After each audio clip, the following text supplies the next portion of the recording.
오늘 하나님 말씀은 시편 127편 3절에서 5절까지 말씀입니다.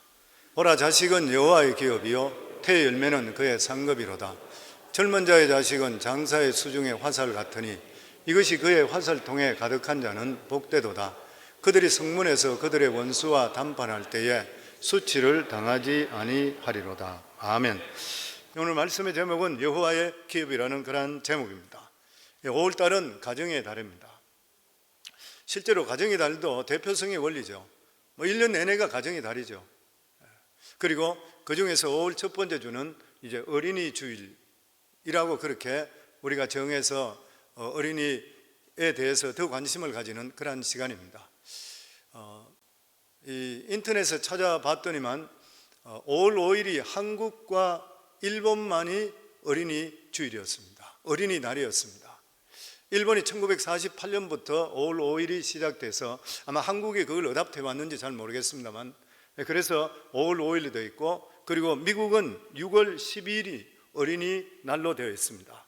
호주는 8월 4일, 그리고 중국은 6월 1일, 그리고 유엔에서 있는 유니버셜 칠드런스 데이는 11월 20일. 그래서 많은 나라들이 11월 20일 날을 어린이날로 그렇게 정하고 있습니다.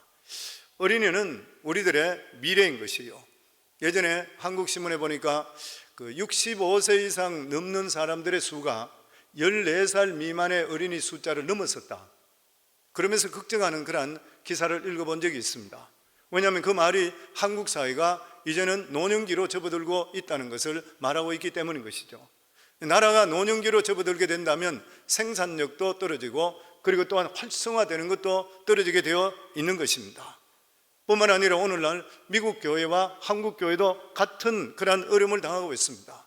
젊은 사람들이 교회에 들어오지를 않고 있는 것이요, 이 교회가 점점점 노령화되어 가고 있고, 그리고 점점 교회들이 문을 닫고 있는 그런 실태인 것입니다. 이런 가운데서도 하나님께서 우리 교회에 너무나 감사한 것은 우리 교회 주종을 이루는 그런 성도들이 50% 이상이 30대와 40대고 어린아이들이 참으로 많이 있습니다. 지난번에 한번 통계를 낼 때 60%까지 간 적도 있는 것이요, 미국 속담에 보면 아이가 많으면 걱정도 많이 오지만 아이가 없으면 즐거움도 줄어든다. 참 맞는 것 같아요. 아이들이 많게 되면 걱정이 많죠. 무자식이 상팔자다, 그런 말도 있습니다. 대신에 아이들을 통해서 주는 기쁨도 줄어들게 되어 있는 것이요, 그런 말이 있지요. 인생을 논하려 그러면은 손주를 봐야지 인생을 논한다. 저는 인생을 논할 수 있습니다. 이제는 우리 첫 번째, 제가 손녀딸을 우리 집에서 낳았을 때 저희 아내가 그 아이를 얼마나 사랑하는지, 그래서 저보고 그런 이야기예요. 자기는 하루 종일 생각할 때 하나님 제일 먼저 생각하고 두 번째는 손녀딸을 생각한다 그래요. 그러면서 하는 말이, 저희 며느리는 저보고, 며느리한테까지 이야기했는지 모르겠는데 저보고 이야기가, 우리 며느리는 절대로 무죄다, 손녀를 낳아줬기 때문에. 왜냐하면 그게 그렇게 기쁨인가 봐요, 아마. 오늘 성경을 보면 자식은 여호와의 기업이요 태의 열매는 그의 상급이로다. 하나님께서 우리에게 주신 자녀를 보고 성경에는 기업이라 그랬습니다. 영어 성경에 보면은 유산이라 그렇게 했습니다. 하나님께서 주시는, 우리에게 주신 자식, 놀라운 유산이고 선물인 것이요, 이 귀한 기업을 맡았다면 잘 관리하고 그리고 잘 키울 수가 있어야 됩니다. 그런데 누가 자식을 잘못 키우고 싶은 사람이 있겠습니까? 모두 다가 자식을 잘 키우고 싶습니다. 그런데 이 세상에 자식만큼 마음대로 되지 않는 것도 없는 것이요, 그래서 한국 속담에 보면 자식을 가지고 자랑하지 마라, 앞으로 어떻게 될지 실제적으로 모르는 것이요, 성경에 보면은 믿음의 부모 밑에 자란 자녀들도 불량 아이들이 있었습니다. 그래서 부모의 이름을 흠집내는 그런 사람들도 있습니다. 사무엘도 두 아들이 방탕했기 때문에 아버지는 위대한 선지자였었지만 결과적으로 믿음의 대를 잇지를 못했습니다. 우리가 잘 알고 있는 엘리 대제사장도 아들을 잘못 키우는 바람에 결과적으로 거기에 너무 충격받아서 뒤로 넘어져서 목이 부러져서 비참하게 죽고 온 집안들이 다 망해버리고 말았던 것이요, 부모가 믿음이 있다 한다 하더라도 꼭 자녀가 믿음 있는 것은 결코 아니라는 것을 보여주는 그러한 예가 될 수가 있는 것입니다. 믿음은 자연적으로 되는 것이 결코 아닌 것이요, 가르쳐야 되는 것입니다. 그 이유가 뭐냐면 아담과 하와를 지었을 때 아담과 하와를 어린아이로 짓지 않은 것을 우리가 잘 알고 있습니다. 아담과 하와는 장년으로 지어졌고 그리고 어린아이로 지나본 적이 없는 것이요, 그 어린 시절이 우리와 같이 실제적으로 없는 것입니다. 그래서 하나님께서는 그 이후로부터 모든 어린아이들은 부모님들이 가르치고 키우기를 원하는 것이요, 제가 이것을 보면서도 느끼는 게 뭐냐면은 우리들도 마찬가지로 배운 것이 없습니다. 자식들을 어떻게 키워야 되는지에 대해서 실제적으로 우리들도 역시 마찬가지로 배워야 되는 것이요, 하나님 말씀으로 실제적으로 배워야 돼요. 그러면서 하나님께서는 우리들에게 귀한 이런 선물을 주시면서 하나님께서 잘 양육하는 자에게는 하나님께 상급을 주신다, 그렇게 말씀하고 있습니다. 왜냐하면 하나님께 주신 자녀는 기업이라는 것이요, 기업도 잘 돌보게 될 때는 기업이 왕성하게 일어나는 것이고, 기업을 잘못 돌보고 그냥 버려두어서 잘못되게 버리면 파산하는 것이요, 만약에 파산하게 된다면 하나님으로부터 반드시 추궁을 받을 것이요, 왜냐하면 우리에게 기업으로 주셨기 때문인 것이요. 그걸 보면서 느끼는 게 뭐냐면 하나님께서 5달란트 준 자, 2달란트 준 자, 1달란트 준 자, 5달란트가 더 열심히 해서 5달란트 더해 10달란트 될 때에 하나님께서 그에게 정말 착하고 부지런한 종이라 1달란트 가지고 게으르고 일을 하지 않게 됐을 때 그것을 빼앗아서 10달란트에 주는 것과 똑같은 일이 우리 삶 속에 나타날 수 있을 것이라, 그렇게 생각해 봤습니다. 지난 2000년 동안 기독교를 믿는 어떠한 민족도 자녀에게 복음을 온전하게 전파하지를 못했습니다. 성공하지를 못하는 것이요, 우리가 잘 알고 있듯이 천년 역사를 가지고 있는 로마도 영국도 그리고 청교도가 세웠는 이 미국도 250년에 지나면서 황금기를 지나고 있는데 불구하고 기독교가 쇠퇴되고 있는 것이요, 한국도 이제는 기독교가 마이너스로 되고 있다고 기록되고 있습니다. 젊은이들이 교회에 오지를 않고 있는 것이요. 왜 그럴까 가만히 생각해 보니까 저는 첫째로는 풍요로움이라 생각합니다. 풍요로움이죠. 가난하고 힘들고 이럴 때는 어쨌든 하나님께 매달려서 하나님이 주시는 은혜 없으면 못 삽니다, 하나님 복을 주세요, 이렇게 매달리는데 이제는 다 잘 살게 되니까 어느 나라든 유럽이든 미국이든 어디든 간에 다 풍요로움 때문에 하나님을 멀어지는 것이, 왜냐하면 필요한 것들이 하나님께 간구하지 않아도 대부분 우리가 가질 수 있기 때문인 것이요. 그래서 우리 삶 속에 풍요로운데도 불구하고 하나님을 바라보는 자, 대단한 사람이죠. 시편에 대한 새벽기도 할 때도 그런 강의를 한 적이 있지만 다윗이 대단했던 그런 이유가 뭐냐면 그가 가장 절정에 이른데도 불구하고 하나님을 더욱더 바라봤다고 하는 것이에요. 그리고 두 번째가 어릴 때의 신앙교육이 잘못되었기 때문인 것이에요. 나이가 들어서 예수 믿기는 힘든 일인 것입니다. 스펜스 박사의 통계에 의하면 1000명 중에 20세 미만에 구원받는 사람이 548명, 그러니까 55%, 반 이상이 20살 미만에서 예수를 믿게 되고, 그리고 20대 와서 예수 믿는 사람이 337명으로 줄어들고 30대에는 96명, 그리고 40대에는 15명, 그리고 50대에는 단 3명, 그리고 60대에는 단 1명만이 예수 믿고 70 이후부터 예수 믿는 사람은 확률적으로 한 사람도 없다고 하는 것이요. 이 통계를 봐서 구원의 확신은 어릴 때부터가 효과적이라는 것이요. 그렇기 때문에 자녀가 선교의 우선순위입니다. 그래서 우리 교회의 슬로건이 밖으로는 해외 선교, 안으로는 자녀 선교인 것이요. 자녀는 선교적인 차원으로 접근할 수가 있어야 되는 것입니다.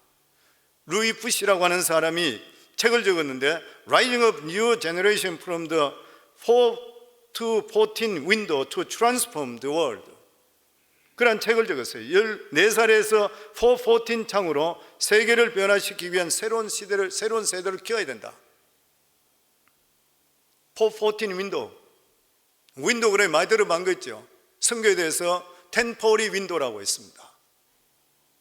왜 그러냐면 템포리 윈도우는 북위도 10도에서 40도 사이에 직사각으로 이루어지는 그 북아프리카부터 해서 그리고 중동을 통해서 그리고 아시아까지 연결되는 직사각형 정도 되는 10도에서 40도 위도상에 있는 나라들, 여기가 보면은 거의 다가 불교, 모슬렘, 힌두교 복음이 들어가지 않는 장소입니다. 그 템포리 윈도우라 그래요. 여기에 복음이 들어가야지 전 세계가 복음화된다. 근데 14 윈도우, 4살 때부터 14살까지 10년간은 선교적인 관점으로 봐야 된다. 4살에서 14살 사이에 미국에서 예수 믿는 사람이 85%래요. 조지 바나 리포트에 의하면은 당신의 자녀를 영적 챔피언으로 변화시키려 해서 3년 동안 그 연구에서 평생 동안 지속되는 행동과 신념이 보통 아동기와 청소년 때에 발달됐다 그래요. 잠언 22장 6절에 보면 마땅히 행할 길을 아이에게 가르치라. 그리하면 늙어도 그것을 떠나지 아니하리라. 너무 중요한 말씀입니다. 우리 한국 교회는 대부분의 프로그램이 어른 위주인 것이요, 사실 교회 시설도 어린이에 대한 투자가 최우선이 되어야 되는데도 불구하고 어른 위주로 되어 있습니다. 선교비는 당연히 나가야 되는 줄 알면서도 교육비에 대해서는 투자가 인색한 것이요, 부모들이 가정에서 자녀들에게 하나님 말씀을 가르치는 것을 게을리합니다. 우리 교회에서 계속적으로 부르짖는 것이 가정예배잖아요. 가정예배 하셔야 돼요. 그래야지 자녀들이 바로 클 수가 있게 되는 것이요, 부모들은 교회 와서 예배드리고 성경 공부하는데도 불구하고 자녀들에게는 세상 공부만 관심을 가지는 거예요. 유대인들은 지난 4200년 동안 세월 속에서 후손에게 철저한 신앙생활을 가르치며 하나님 말씀을 전수했습니다. 오늘날도 미국에 있는 정통 유대인들도 오전 수업은 신앙교육 가르친대요. 오후 수업이 세상 공부를 가르친대요. 그럼에도 불구하고 이 아이들이 모두 다가 뛰어난 성적을 가지는 것이요, 우리가 잘 알고 있듯이 노벨상 수상자 중에 3분의 1 정도가 유대인들인데, 다른 나라 국가로 이름을 가지고 있지만 실제로 유대인으로서 다른 나라 이름으로 노벨상까지 받은 사람을 따지면 50% 넘는다 그래요. 대단한 일인 것이잖아요. 미국에도 유대인들이 700만 정도 살고 있는데 미국 변호사 20%가 유대인이라 그래요. 그리고 400대 재벌 중에서 25%가 유대인이고, 미국 대학 교수의 3분의 1이 유대인이고, 뿐만 아니라 좋은 대학에 갈수록 유대인 교수가 많다고 하는 것이에요. 예전에 전부 한번 제가 설교를 드릴 때에 여러 가지 재벌부터 이름까지 한번 쫙 다 대드린 적이 있었습니다. 유대인들이 지금 전 세계, 특히 미국을 이끌어 나가는 것들, 영화 산업 전부 다 잡고 있고 대단한 일인 것이에요. 이들의 특징이 뭐냐면은 세상 지식보다 하나님의 지혜를 가르치는데 역점을 두고 있는 것이에요. 이 사람들에게는 세상 지식보다 훨씬 깊고 넓은 하나님의 말씀으로 교육이기 때문인 것이에요. 바다를 항해하는 큰 배는 배 밑에 무거운 짐을 두게 되어 있다고 합니다. 그 이유가 뭐냐면 파도가 거칠게 불더라도 배가 요동을 하지 않고 순조롭게 항해할 수 있기 위해서는 아래가 무거워야 된다 그래요. 사람도 마찬가지인 것입니다. 신앙의 깊이가 없이는 세상의 지식만 가지고 있다가는 세상의 험한 파도에 뒤집어지는 것이에요. 그렇다면 여호와의 기업인 자녀들을 어떻게 키울 것인가? 하나님께서 맡겨주신 하나님의 자녀들 잘 키우기 위해서는 인간을 만드신 하나님의 방법대로 키우면 됩니다. 우리들 잘 모르잖아요, 아이들 어떻게 키워야 되는지. 그래서 가장 중요한 게 첫 번째가 뭐냐면 올바른 가치관을 아이들에게 계속 정립시켜 줘야 됩니다. 성경 마태복음 16장 26절에 보면 사람이 만일 온 천하를 얻고도 제 목숨을 잃으면 무엇이 유익하리요? 사람이 무엇을 주고 제 목숨을 바꾸겠느냐? 자녀에게 인간의 삶 속에 절대적인 관심사와 일시적인 관심사에 대해 읽어줘야 됩니다. 계속적으로. 예수님께서 이것의 비유에 대해서 말씀하신 것에 대해서 누가복음 16장에 나오는 말씀입니다. 거지 나사로와 부자에 대한 그런 말씀입니다. 부자는 일시적인 관심만 가지고 살았던 것이요, 세상의 부귀 영화 연락, 그리고 사람은 죽고 살다가 죽으면 그냥 끝이다, 즐기면 된다, 돈 따라가고 쾌락 따라가고 그랬던 것이요, 좋은 집 좋은 차 쾌락 쫓는 이러한 일밖에 관심이 없었던 것이요. 그런데 집 문간에 있던 거지 나사로는 온몸이 헌데가 있는데도 불구하고 부자의 상에서 떨어지는 부스러기를 먹고 있었지만 신앙 중심적으로 영원한 삶에 대해 절대적인 것에 관심을 가졌습니다. 세월이 흘러서 두 사람이 죽었습니다. 부자의 장례식은 굉장히 화려했고, 그리고 거지는 장례식이 너무나 초라하기 짝이 없었습니다. 그렇지만 그 두 사람의 영혼은 정반대였습니다. 부자는 음부에서 불 속에서 고통당하고 있는 반면에 이 거지 나사로는 아브라함의 품에서 행복하게 있었습니다. 그리고 부자가 아브라함을 보고 나서 이 거지 나사로를 보내서 제발 자기 혀에다가 물 한 방울 찍어달라 그랬어요. 얼마나 그 고통이 힘들었던지. 그러니까 여기에 그곳에 갈 수도 없고 서로 올 수도 없다, 그렇게 이야기하니까 이 세상에 내 형제 다섯이 있으니까 그들이 제발 하나님 믿게, 예수 믿게 해주세요. 그래서 나사로를 보내주세요 했을 때에 세상에서 모세도 있고 선지자도 있는데 그들의 말을 듣지 않는다면 죽은 자가 살아나더라도 믿지 않는다, 할 수가 없다고 하는 것이요. 예수님이 이 비유에서 부자와 나사로가 육신적으로는 죽은데 죽지 않았다고 하는 것이요. 인간의 육체는 한 줌의 흙으로 사라지지만 인간의 영혼은 불멸인 것입니다. 영원히 사는 것이요. 그렇기 때문에 인간의 영혼은 영생이냐 영벌이냐 둘 중에 하나를 선택해야 돼요. 그러니까 자녀들에게 절대적인 관심사와 그리고 일시적인 관심사에 대해서 정확하게 부모가 이야기해 줄 수 있어야 돼요. 이렇게 하기 위해서는 부모가 확실한 하나님을 통해서 구원받은 것, 천국과 지옥을 확실히 알아야 돼요. 우리가 천국과 지옥을 확실히 안다면 자녀들에게 어떻게 그냥 버려둘 수가 있어요. 그리고 부모 형제가 예수 믿지 않는데 어떻게 그냥 버려둘 수가 있어요. 주의 형제 자매들 부모 자녀들에게 정말 이리 복음으로 목숨 걸지 않는다는 부모는 실제적으로 천국과 지옥을 몰라요. 왜냐하면 우리 인생은 내일을 모르는 것이에요, 보면. 그리고 두 번째로 자녀들을 말씀으로 양육해야 됩니다. 우리가 뭐를 알아요? 어떻게 키우는지, 어느 것이 가장 좋은지 어떻게 알아요? 그런데 하나님께서 우리 인간을 지으시고 우리들에게 자녀들을 허락해 주시는 것이에요. 하나님 말씀이 하나님이시라 그랬잖아요. 말씀에는 능력이 있는 것이에요. 말씀은 살았고 운동력이 있다 그랬어요. 이 말씀이 우리 속에 들어오게 될 때 우리 인생을 바꾸게 되어 있는 것이에요. 우리가 잘 알고 있듯이 이스라엘 백성들에게 교육의 대헌장입니다. 쉐마 이스라엘아, 들으라 이스라엘아. 우리 신명기 6장 4절부터 말씀입니다. 같이 한번 우리가 이 말씀을 읽겠습니다.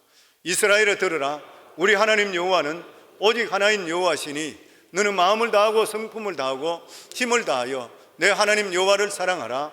오늘날 내가 내게 명하는 이 말씀을 너는 마음에 새기고 내 자녀에게 부지런히 가르치며 집에 앉았을 때든지 길에 행할 때든지 누웠을 때든지 일어날 때든지 이 말씀을 강론할 것이며 너는 또 그것을 내 손목에 매어 기호를 삼으며 내 미간에 붙여 표를 삼고 또 내 집 문설주와 바깥문에 기록할지니라.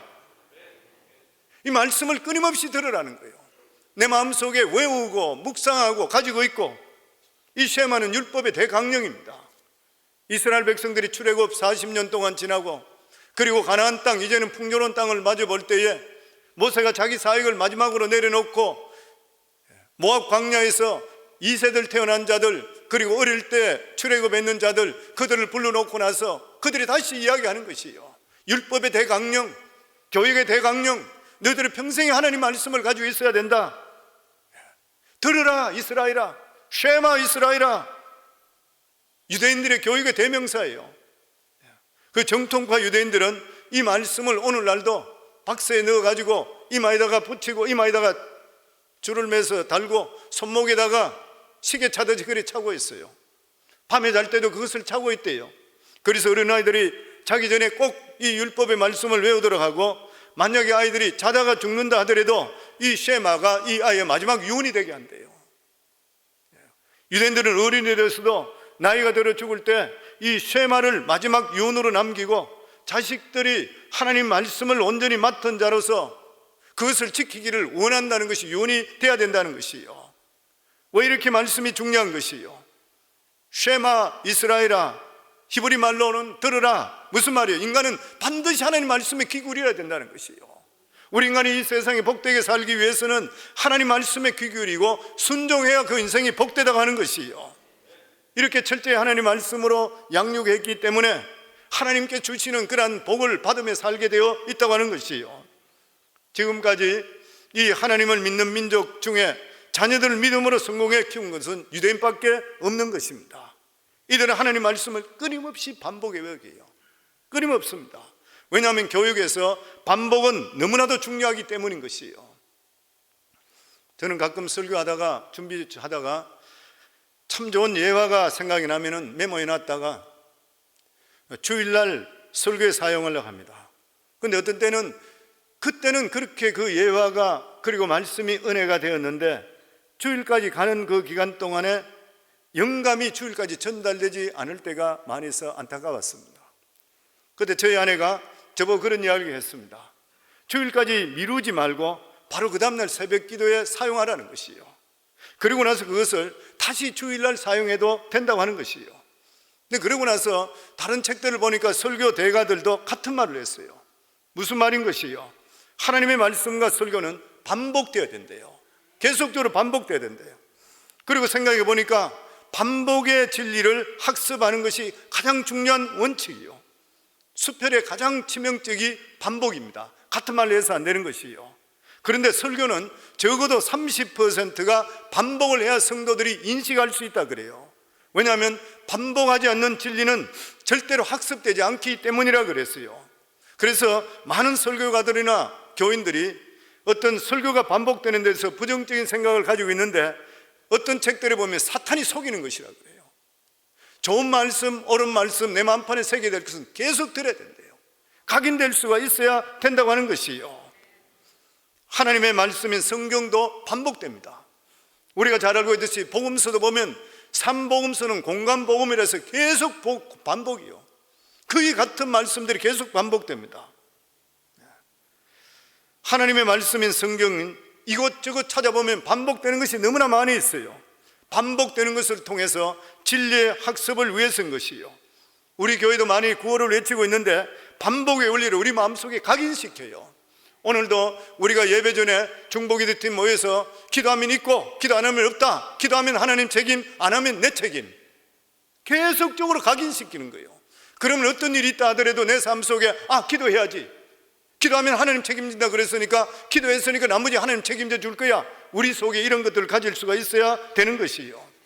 그렇기 때문에 오늘 우리가 들어야 될 말씀이 내 자녀들에게 부지런히 가르치며 집에 앉았을 때든지 길에 갈 때든지 누워있을 때든지 일어날 때든지 이 말씀을 강론할 것이며 끊임없이 누울 때든지 걸어갈 때 뭐든지 그 말씀을 계속 마음에 새기라는 것이에요. 하나님은 우리에게 선물로 자녀들을 주었습니다. 하나님께서도 우리 자녀들이 이 세상에 성공하길 원하고 계십니다. 이렇게 하기 위해서는 우리들은 자녀들에게 부지런히 가르쳐야 되는 것이에요. 무엇을 가르쳐요?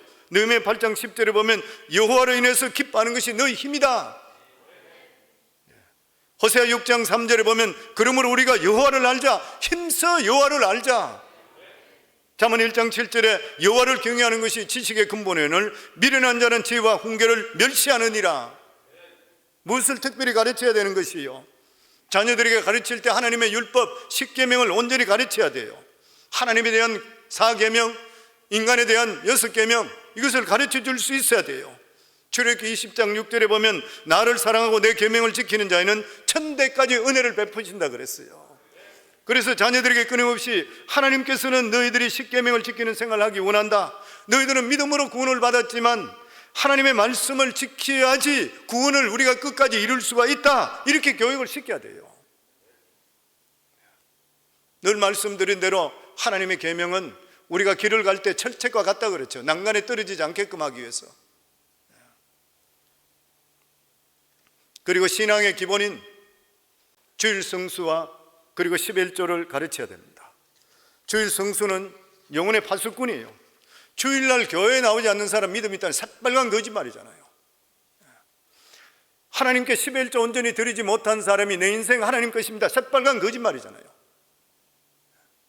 모든 것이 내가 필요할 때만 하는 것이 아니라 예수 그리스도로 말미암아 구원받은 하나님의 자녀라 그러면은 내 인생을 예수 그리스도로 말미암아 하나님 자녀 되고 하나님께 내 인생 책임진다 그러면은 하나님께서 선별한 날에 하나님께 나와 예배도 드리지 못하는 자가 어떻게 해서 하나님을 사랑한다 할 수 있어요? 지금까지 은혜가 모든 것이 하나님께 주신 것이라 이렇게 고백하는 자가, 하나님께서 내 것이라 도둑질하지 말라 10의 1조로 드리지 못하는 자가 어떻게 해서 물질을 하나님께, 모든 것이 하나님 것이라 이야기할 수 있어요? 거짓말인 것이죠. 그런데 이것을 자녀들에게 이해 쉽게 하기 위해서 대표성의 원리로 알려시켜 줘야 됩니다. 아담과 하와가 범죄함을 통해서 우리 인류가 원죄에 빠지게 되었고, 그래서 인류를 대표해서 아담이 죄를 짓게 된 것이고, 그것을 통해서 그 후손인 우리는 원죄를 가지게 된 것이고, 둘째 아담 예수 그리스도가 십자가의 순종함을 통해서 예수 믿는 사람, 모든 사람이 의롭게 되었다 그랬어요. 2000년 전에 예수 그리스도 십자가, 우리가 뭔 상관이 있어요? 예수님께 십자가에 못 박혀 죽으신 것이 아담이 지었던 모든 죄를, 우리 인간이 지었던 모든 죄를 예수님께 대신 짊어지심을 통해 우리가 의롭게 되었다는, 이건 역시 마찬가지로 대표성의 원리예요. 주일 성수도 마찬가지입니다. 일주일 내내가 모두 다가 하나님의 날이에요. 그런데 그 중에 주일날은 우리가 정해서 하나님께 나와 예배드림을 통해 하나님께 볼 때 나머지 6일 동안도 하나님께 드렸다고 간주해 주는 것, 대표성의 원리예요. 11조도 마찬가지인 것이잖아요. 모든 것이 하나님 것인데 그 중에 10분의 1을 하나님께 구별해가 드리는 것이라. 11조 한다는 것은 내가 하나님 앞에 정직하다는 것밖에 없어요. 그래서 하나님과 황충과 동록을 막아주시게 되어 있는 것이요, 특별한 더 다른 의미도 없는 것이요. 11조 생활하면 대단한 신앙인 같지만 그 사람은 그냥 보통 하는 것이고, 안 하면 이상한 사람인 것이요. 자녀들에게 분명하게 이것을 가르쳐 줄 수가 있어야 돼요. 그리고 자녀들이 올바른 가치관을 가지고 살려고 하면 부모님들의 믿음의 본을 보일 수 있는 것 당연한 일이겠지요. 부모가 먼저 그의 나라와 그의 일을 먼저 구하는 삶을 살아야 됩니다. 자녀들 두고 나서 매일 내가 무엇을 먹을까, 무엇을 입을까 염려, 걱정, 아니면 돈이나 계속 버는 거, 자녀들 보고도 대학교 나오면 돈 많은 부원데 가라, 이런 것만 자꾸 가르치고 하면 이 자녀들이 혼란스러운 거예요. 믿음이 대간 줄 무엇인지 잘 모르는 것이요. 가난하더라도 올바르게 사는 모습들을 보여줄 수가 있어야 돼요. 그리고 힘든 일, 고통당하는 일이 있다 하더라도 하나님께 반드시 선하게 이끌어 주시고, 이 고통을 통해 하나님께서 우리 가정에 새로운 것을 주신다, 흔들리지 않는 모습을 보여줄 수가 있어야 되는 것이요. 자녀들에게 인생에 살아갈 때에 먼저 할 일, 나중 할 일, 이런 것들을 분별하는 모습을 보여줄 수가 있어야 돼요. 그래야지 자녀들이 이 세상에 살아가며 혼돈에 빠지질 않게 됩니다. 잠언 23장 17절에 19절에 보면, 내 마음으로 죄인의 형통을 부러워하지 말고 항상 여호와를 경외하라. 정녕 내 장래가 있겠고 내 소망이 끊어지지 아니하리라. 내 아들아, 나는 듣고 지혜를 얻어 내 마음을 정로로 인도할지니라. 정도로 살아야 돼요. 우리 인생이 정도로 사는 게 너무나 중요해요. 우리 교회에 있다가 뉴올리언스에 담임 목사로 청빙받아 갔던 우리 김 목사님, 저한테 이메일이 왔어요. 목사님, 저는 성광교회 배웠는 것이, 항상 이메일 자주 와요. 저는 너무 감사하고 이렇습니다. 그러면서 목사님, 항상 저에게 필요한 말씀 주세요, 이렇게 와요. 그러면서 이제 목회가 좀 좋아지기 시작했다 그래요. 너무 잘 됐다 내가. 그러면서 그리 이야기했어요. 절대로 출익 쓰지 마라, 목회는. 그런 말이 있다고 그러죠. 바둑도 묘수가 3번 이상 나오면 그 바둑은 절대로 전대요. 될 수가 없대. 정수로 써야 된대요. 우리 인생도 마찬가지입니다. 묘수가 많은 인생은 절대 좋아질 수 없어요. 정수로 놓으셔야 되고 정도로 가셔야 돼요. 그렇게 할 때 하나님의 능력이 우리 삶 속에 임하게 되어 있는 것이에요. 보면 거제도에 어떤 교회 존경받는 장로님이 있었습니다. 30년 동안 공무원 생활했는데 촌지 안 받고 성실히 일했는데 직급이 올라가지를 않았다 그래요. 성진 누락했던 그런 이유가 뭐냐면은 능력이 없어서가 아니라 공무원 진급시험 날이 꼭 주일날이었어요. 그래서 그 시험을 치지를 않았다 그래요. 주일 성수 너무 율법적이라 생각될지 모르지만 자녀들은 이 아버지의 신앙을 이어받아서 사회 전 모두 다가 훌륭한 지도자가 다 되었습니다.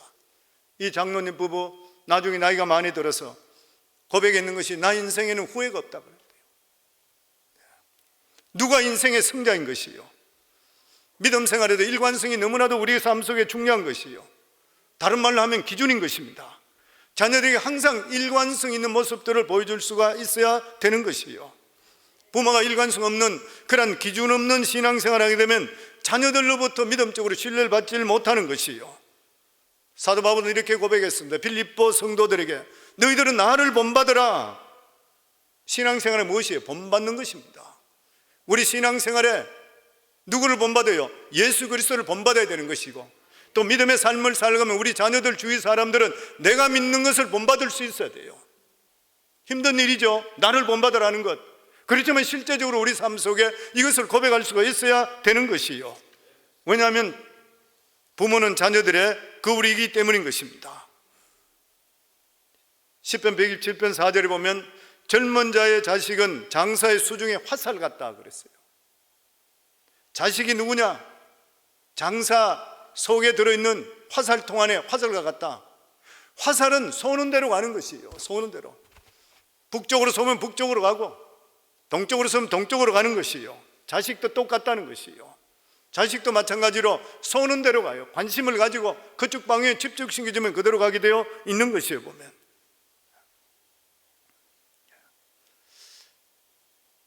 텍사스에 있는 저희 아들 데이빗 목사 아들 데이빗 주니어가 자기도 목사가 되겠다 한대요.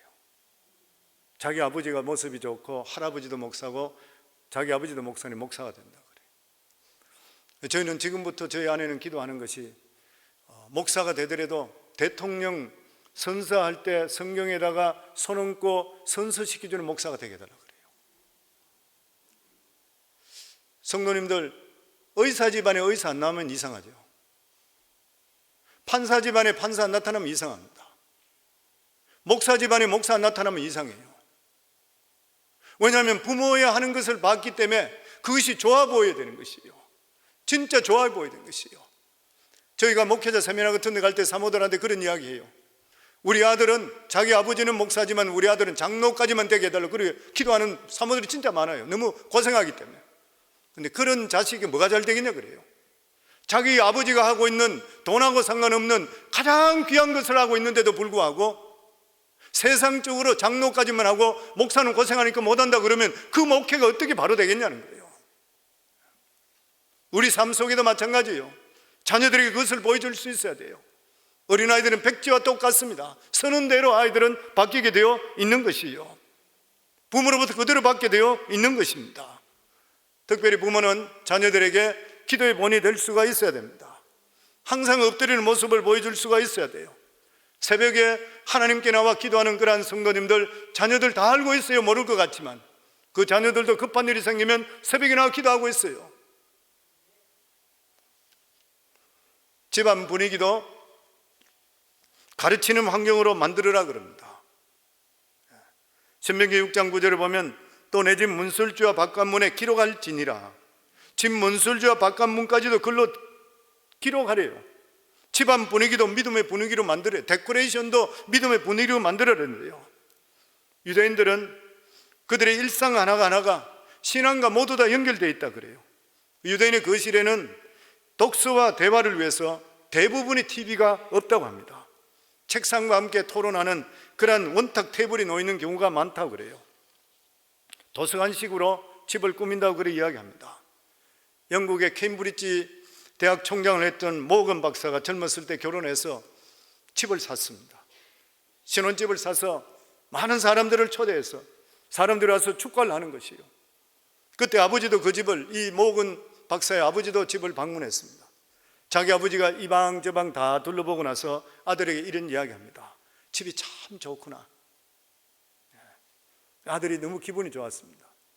그러면서 아버지가 하는 말이, 그런데 아무리 둘러봐도 네가 하나님에 속한 사람인지 사탄에 속한 사람인지 도무지 종잡을 수가 없구나.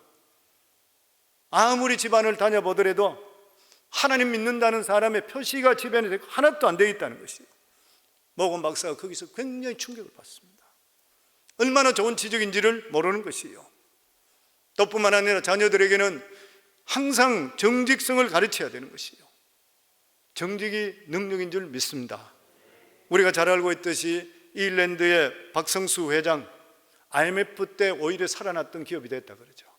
왜냐하면 IMF 때에 대부분의 기업들이 다 부실 회계를 했기 때문에 다 수입들이 좋지 않은 거 나와서 돈을 빌려줄 수가 없었다 그러잖아요. 외국 기업들이 돈을 빌려줘야 되는데 다 부실하니까. 근데 이 랜드만은 그대로 다 보고했던 것이에요. 매출이나 수입이나. 그러니까 딴 데서 투자를 받았기 때문에 살아날 수 있었다고 하는 것이에요. 그러면서 그가 고백하기를 이런 말을 했습니다. 사업을 하다 보면 좀 더 빨리 돈을 벌고 싶고 그러기 위해 세상과 타협하고 싶은 유혹을 받게 된다면서 주변에 많은 사람들이 부정직한 방법을 시도하가 감옥에 가는 것을 봤는데 내가 만약 기독교인으로서 늘 기도하지 않았다면 나도 지금쯤 그들과 같은 모습이 될지 모른다 그랬어요. 그러면서 그가 말하기를 하나님께서는 화려한 그릇보다도 깨끗한 그릇을 사용한다는 것을 체험적으로 느꼈다고 하는 것이에요. 그리고 자녀들은 칭찬으로 키운다 그러죠. 생각이 영재를 만든다고 합니다. IQ가 140 이상 되면 수재라 그래요. 근데 140 이상에서 영재는 1%밖에 안 나온대요. 영재가 100에서 109는 우리보다 IQ 훨씬 낮아요. 대부분 사람들보다. 근데 거기서 영재가 23.5%가 나온대요. 왜 그래 나오냐면은 자녀들을 키울 때 칭찬하고 자존감을 세워준대요. 그러면 그들이 바뀌게 되어 있다고 하는 것이에요. 아이들에게 꿈을 계속적으로 심어준대요. 그리고 성경에 자녀들을 노엽게 하지 말라 그랬습니다. 에베소서 6장 4절에 보면 또 아비들아 너희 자녀를 노엽게 하지 말고 오직 주의 교양과 훈계로 양육하라. 자녀에게 화를 벌컥벌컥 내지 말고 그리고 또한 약속을 잘 지키고 이해 타당성 없는 말로 윽박지르지를 말아야 된다. 그런 말씀이죠. 그리고 마지막으로 우리 성도님 모두 다 하나님을 신뢰하기를 주 이름으로 축원합니다. 현재 자녀들이 어떤 상황에 있다 하더라도 하나님을 믿으시길 바랍니다. 주 예수를 믿으라 그러면 너 집이 구원을 받는다는 그 말씀 가지시고 우리가 하나님께 온전하게 기도하시게 되면 하나님께서 반드시 우리 자녀 그냥 버려두시지를 않는 것이요. 눈물의 기도는 하나님께 절대 실패하게 만들지를 않는 것이요. 눈물의 자녀, 택한 자녀는 하나님이 책임져 주시게 되어 있는 것이요. 우리가 잘 알고 있듯이 성 어거스틴의 이야기부터 해서 LA에 타락했던 아들 돌아오는 이야기, 여러 가지 이야기들이 수도 없이 많이 있는 것이요. 이 모든 것들이 부모님들이 하나님께 눈물로서 기도할 때에 하나님께 그 기도 들으시고 훨씬 훌륭한 인물로 만들어 주었던 것입니다. 사랑하는 성도 여러분, 어린이 주일을 맞이해서 성경의 자녀를 여호와께 주신 기업이라 그랬습니다. 기업이 뭐예요? 사업이라는 것이에요. 자녀는 사업입니다. 사업은 신경 쓰는 만큼 잘 되게 되어 있는 것이요. 끊임없는 관심, 투자, 관리, 그러면 성공적인 기업이 될 수가 있고 제멋대로 버려두면 파산하는 것이요. 아무리 좋은 기업도 그래요. 그래서 주인에 따라서 매니저에 따라서 잘 될 수 있고 못 될 수 있는 것이요. 그런데 이렇게 될 수 있는 길이 우리들은 잘 몰라요. 우리가 할 수 있는 길이 뭐냐면 하나님께 주신 말씀대로 키우면 되는 것이요. 하나님께서 맡겨주신 이 기업, 하나님 뜻 가운데 잘 키워서 하나님께 영광 돌리는 그러한 기업이 되게 될 때에 자녀들도 복을 받고 우리도 복을 받아요. 저는 우리 성도님 그런 말씀 드리죠. 저는 우리 자녀들이 그걸 이야기해요. 이번에 저희 생일이 돼서 자녀들이 전체가 모여서 우리가 여행을 잠깐 다녀오면서도 거기서 아이들에게 똑같이 이야기했어요. 우리는 너희들 책임졌다. 믿음으로. 그거 다 믿음에 들었다. 너희 자녀들은 너희가 책임져라. 그리고 너희 자녀들에게 유언하기를 너희 자녀의 자녀들은 그 다음에 너희가 책임져라. 자손 대대로 다음 세대는 우리가 책임져야 된다.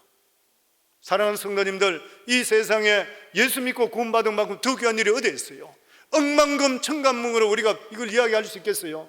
그리고 하나님이 주시는 말씀이 우리가 곁길로 가지 않게 만들어주시고 바른 정신으로 이 세상을 살아갈 수 있게 되고 무엇보다도 하나님의 손에 함께함을 통해 하나님이 주시는 복을 받으며 살아갈 수 있게 되잖아요. 이러한 귀한 복을 누리며 살아갈 수 있는 우리 사랑하는 성도님들, 정말 하나님의 주시는 귀한 기업들을 아름답게 잘 양육하는 저와 우리 성도들 다 되기를 주 이름으로 축원합니다.